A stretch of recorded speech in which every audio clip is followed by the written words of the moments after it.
In step 3, we will complete the second layer. Find an edge piece in the bottom layer. In this case, we'll find red and green. Turn the bottom layer so it matches the center color.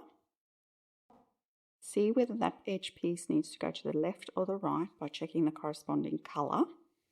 In our example, it's going to the left, and we'll follow the corresponding algorithm.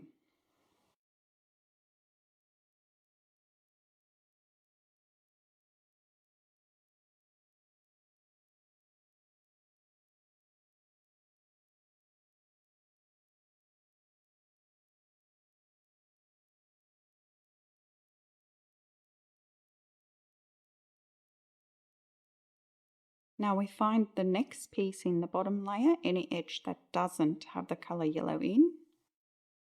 We're using orange and blue. Again, blue is on the left-hand side, so we follow the same algorithm to move the blue and orange edge piece.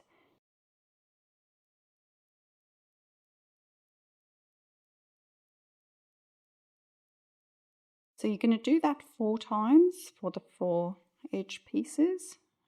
The next one we're doing is orange and green.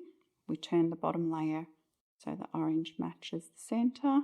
This time the green is on our right hand side, so we'll perform the top algorithm to move the orange and green edge in place.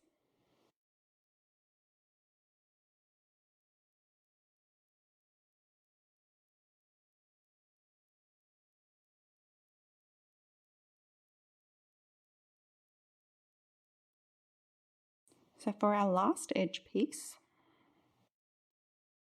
we have a problem. The edge piece is in the correct position but the wrong way around.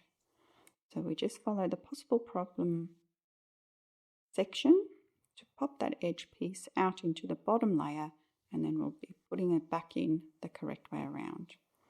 In our case, the edge piece is on the right hand side, so we follow the top algorithm to pop that piece out.